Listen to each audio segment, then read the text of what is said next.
7가지가 무엇이냐? 첫 번째가 급여 상여, 두 번째가 배당, 세 번째가 산업재산권이에요. 특허, 상표, 디자인 이런 겁니다. 그리고 감자, 액면감자, 시가감자 이런 거예요. 그리고 퇴직금, 그 다음에 배우자나 자녀에게 증여 후 소각하는 거, 그리고 제가 가장 강조하는 가족법인을 만들어서 차등 배당으로 넘기는 겁니다.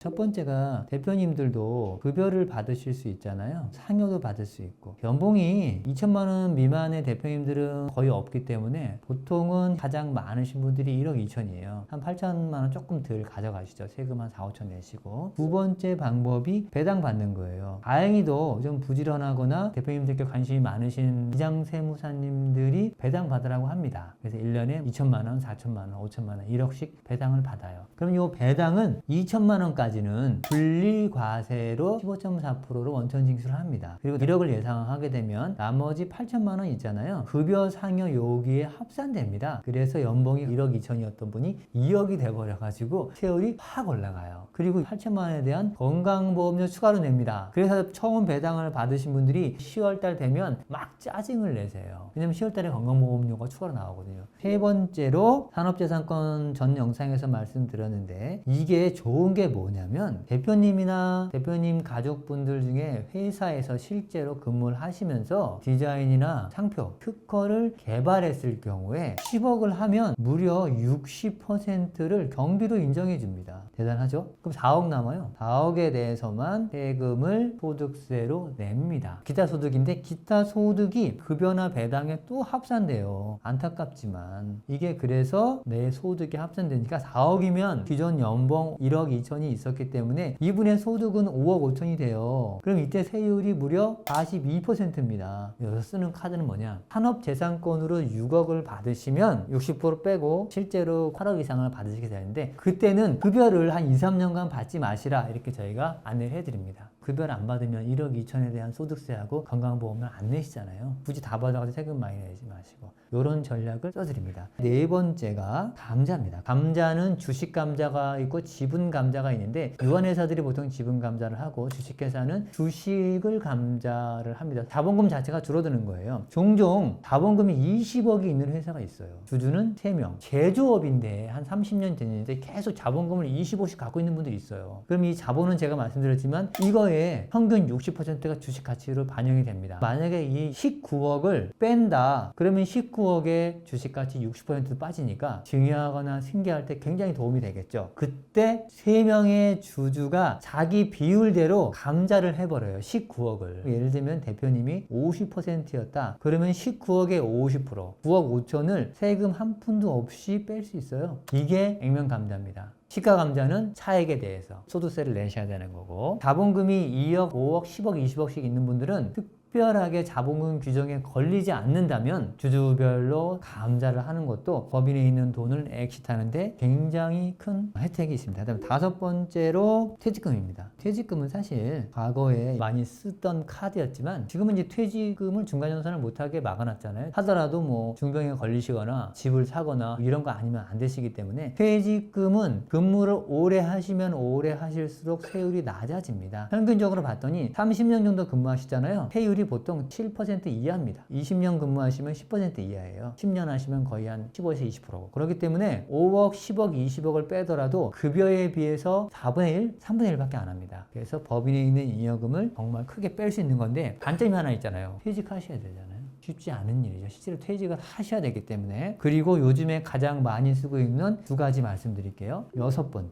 증여 후 소각. 요거 참 말도 많고 탈도 많은 건데 제대로만 하면 괜찮습니다. 자녀한테는 1억에서 한 3억 정도 하라고 하고, 배우자는 6억에서 최대 20억까지인데 보통은 10억 정도 많이 합니다. 10억 해야 세율이 6.79%거든요.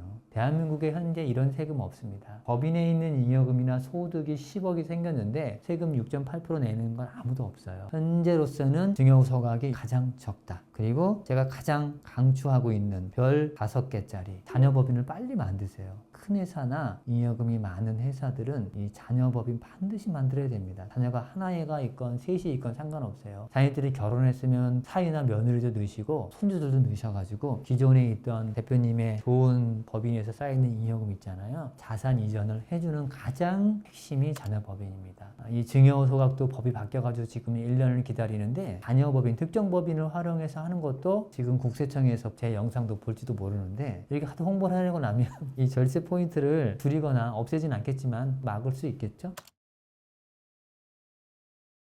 두 가지 케이스예요. 실제로 잉여금을 빼는 방법은 한꺼번에 크게 빼는 방법이 있고 특수관계인들을 활용해서 빼는 방법이에요. 첫 번째로 세무조사나 아니면 추가 징수를 받은 케이스가 지금도 있고 과거에 배우자 증여 소각 때 많이 있었는데 실제로는 배우자가 소각을 했으면 배우자한테 돈을 지급을 해줘야 되는데 그렇지 않고 내가 받았다거나 내 가지급금을 처리했다거나 배우자한테 지급해줬는데 나한테 다시 그 돈이 왔다거나 이럴 경우에 조언을 잘못 받아서 대부분 다 패소했습니다. 국가가 승을 했죠. 그 다음에 실제로 제 고객분들 중에 몇몇 케이스가 법인 세무조사 때 딱 걸린 케이스가 있어요. 본인이 급여를 많이 받는 건 괜찮은데 직원 이사는 연봉이 1억인데 본인 딸만 같은 이사인데 3억을 주는 거예요. 사이도 3억을 주고 국세청에서 봤을 때는 상장회사 같은 경우는 따지진 않는데 비상장회사 가족법인들은 따집니다. 그리고 사위하고 며느리한테 1억 넘는 고급 승용차를 법인에서 다 뽑아주고 그래서 다 토해내신 분이 있어요. 법인세 12억 받았습니다. 이런 케이스 정말 조심하셔야 돼요. 7가지 방법별로 체크리스트 있으니까 이 영상을 처음 보는 분이 계실 수 있잖아요. 방법마다 실수령액이 얼마고 이런 걸 정리한 자료가 있습니다. 자료라고 카톡 채널이나 문자로 남겨주시면 보내드리도록 하겠습니다.